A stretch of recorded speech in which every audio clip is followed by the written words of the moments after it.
Hello everybody and welcome to That's Football. I'm Mark Goldbridge. Chelsea beat Fulham 1-0, but I tell you what, can you handle this? I don't think you can handle this. I'm not talking about Chelsea's result here. The win across 90 minutes is justified, I believe, having watched the game. But what I want to talk about is VAR, because if we don't, if they get away with it again, Fulham have been completely and utterly robbed there. It's a bloody disgrace. What is it we can do as football fans? Probably nothing. But should we ignore it? Should we ignore it? I see more and more people going, oh, well, what can you do? I'm not surprised. You have to do something. You have to scream and shout about it. Because I sense that if we don't, nobody will. They won't talk about it. They just sweep it under the carpet like they do every week. It's disgusting. It's absolutely disgusting. Basuma for Spurs. Curtis Jones for Liverpool.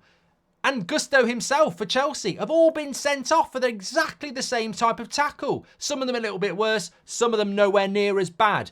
And Anthony Taylor's looking straight at it and goes, yellow card. And VAR looks at it and goes, he's right. On what planet are you living? Like, I'm going to stop looking at it because every time it irritates me, and I don't support Fulham and I don't support Chelsea. I'm just watching a game of football, despairing at the inconsistency. We have got such a good league. It's so competitive. It's getting better and better by the year, it seems. And yet we're being damaged by officiating who it's almost like they want to be. Forget Cole Palmer's penalty. Forget Sterling winning the tackle. Forget the great save from Leno from Madueke. We want to be spoken about on Match of the Day tonight. We want to be the talking point. Is this deliberate? Is that what we've got here?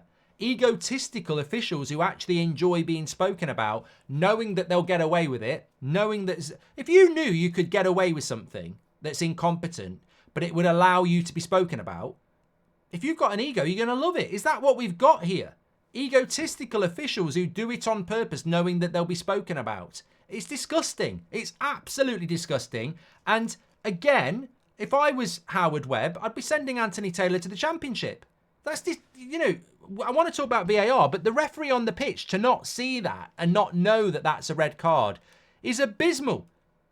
If I was putting that tackle by Gusto in 100% red card, 50-50, unlucky, I'm way up at 95%. I mean, it's nailed on red. There's no, I can't even see what the mitigating circumstances are. I can't even see what the doubt is.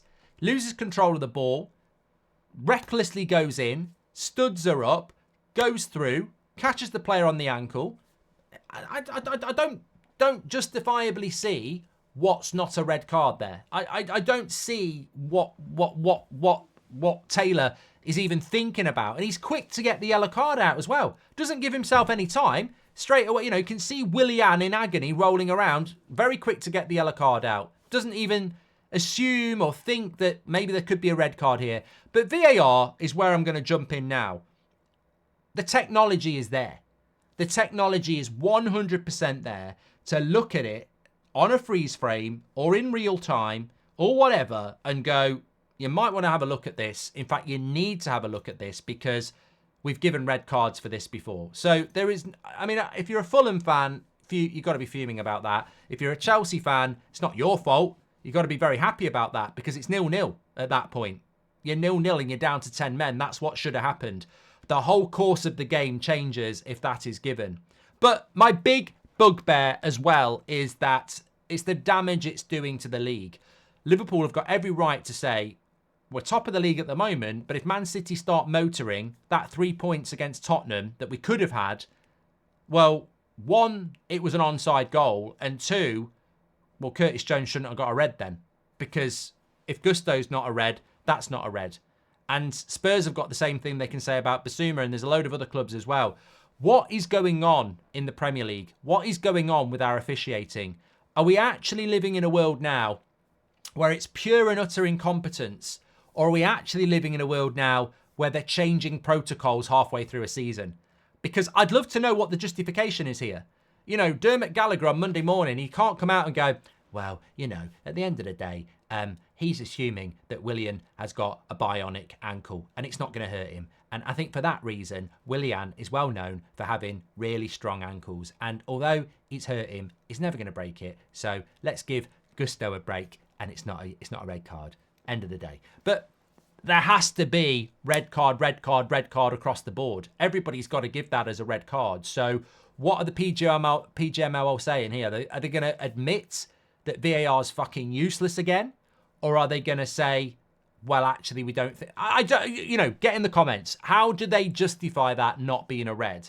Anthony Taylor should have given it. But also, how the biggest thing is, why is VAR not saying that's a red card? What is the justification? I don't see any justification at all, unless they've had a chat over Christmas and said, we don't want to give red cards for reckless studs up tackles anymore. In which case, you've just completely and utterly undermined the integrity of the league, because Curtis Jones, Bissouma, Gusto, everyone else who's had a red card for tackles like that should have them rescinded. Should they get the points back? I mean, it's incompetence. It's so frustrating because it has such an impact on the league, and it has such an impact on the teams that get screwed over by these decisions. Last night, Luton Burnley, that's a foul on the goalkeeper. Whether you think it's soft or not, that's a foul on the goalkeeper. We've seen them given for years. That is a foul on the goalkeeper. Why are VAR reinventing rules in halfway through a season? So the Gusto one's not a red card anymore, but it will be next week. It might be this afternoon, but it's not today. And you can shoulder barge a goalkeeper now, but not next week, but you can today. It's incredible. It's absolutely incredible, the incompetence that we're living through. And as I said, I don't know whether you can handle it. I don't know whether you can handle it, because Chelsea fans will be going, well, we won the game. But I'm not bothered about that. Chelsea should have won the game based on the game we watched. But the game we watched shouldn't have been the game we watched if we're going to have competent and consistent officiating. It's very, very frustrating. And, you know, I'm not going to stop talking about it, because if we stop talking about it, then we allow them to get away with it. And the bottom line is, whether you support Chelsea, Fulham, or you just love football, these people are dictating your enjoyment of football as individuals who are incompetent. And we'd be better off switching VAR off. As I've said before, switch it off, because then you can just go, Anthony Taylor's a crap referee, but he's a human. It's a human error. But when he gets it wrong and then VAR gets it wrong, it's inexcusable. As for Chelsea, look, good win. Definitely a penalty, by the way. Definitely not a dive, in the sense that you're never going to turn that around. I mean, imagine they don't give a penalty for that. You can't subjectively say that the contact's not enough to go down. It's the same with Bruno against Wigan. If a defender is reckless and stupid enough to dive in and make contact with you, you've got every right to go down. And if VAR wants to say it's not a penalty for diving, well, good luck with that. Because how do you judge whether contact is good enough to go down or not? How do you, as I said in the watch along, I remember playing the game, and like, if you catch someone stood a glance across your ankle, it bloody hurts. It does hurt. So, but sometimes you can get a full kick on the shin, doesn't hurt at all. So what they're talking about is not enough to go down. It's subjective. The bottom line I look at on a penalty is the defender reckless? Is he out of control? Is he stupid? Yes, yes, and yes. And he makes contact with Sterling, who's got every right to go down. So it is a penalty to me. And I don't think Fulham did enough to score. I think they would have had a better opportunity of winning if they'd got the red card. But in the game that we watched, I felt Chelsea deserved it. And I thought it was a good result. Anyway, get your comments in below. Make sure you smash a like on the video and subscribe. We're back for Newcastle against Man City as well.